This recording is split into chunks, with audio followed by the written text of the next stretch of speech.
যারা এই বাংলাদেশ স্পোর্টস স্কুলের খেলা এই প্রোগ্রামটা দেখছেন তাদের শুভেচ্ছা জানাচ্ছি অন্তরের অন্তঃস্থল থেকে।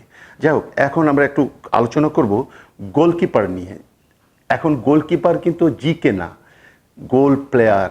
কারণ সে বল এখন খেলে নিজের, তার মানে তার গোল এরিয়ার থেকে বের হয়ে, এই যে গোলকিপার গোল এরিয়ার থেকে এসে সে ফুটবল খেলে, তার সামনে এসে যত আসে, তার মানে সে সুইপার সিস্টেমে ফুটবল খেলে। এই গোল প্লেয়ারের ধারণা আমরা পেয়েছি জার্মান ফুটবল গোলকিপার ন্যাশনাল টিমের নয়ারের কাছ থেকে। এবং আপনারা এখন দেখেন ম্যানচেস্টার ইউনাইটেডের অনিয়র যে খেলাগুলো ফুটবল খেলে, সেই খেলাটা আপনারা দেখবেন।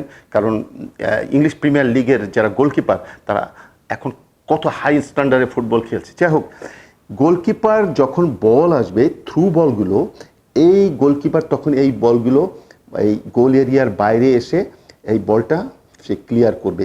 এইসব জায়গায় সে ক্লিয়ার করবে কীভাবে? হয়তো ক্লিয়ার করবে, নাহলে সুন্দর একটা পাস, তার দুটো উইং ব্যাক আছে, সেন্ট্রাল ব্যাক আছে, মিডফিল্ড আছে, অথবা তার উইং আছে, রাইট উইং লেফট উইং আছে, এদের বল দিয়ে খেলবে। আর যদি দেখে যে না, কনফিডেন্সিয়ালভাবে হচ্ছে না, তাহলে তার গোল এরিয়ার ভিতরে এসে সে বলগুলো হাতে নিয়ে বাস খেলবে। This is the goalkeeper, new thinking goalkeeper. এটা মডারেট ফুটবলের এখন ধারা চলে আসছে। আপনারা এখন ইংলিশ প্রিমিয়ার, তারপর চ্যাম্পিয়ন্স লিগ দেখেন, এই গোলকিপারগুলোর ধারণা কত প্রসার।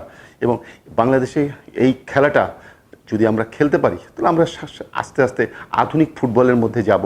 কারণ গোলকিপার এখন একটা খুব বড় পজিশন, যার দরুন এখন বলে 4-3-3 না, 1-4-3-3।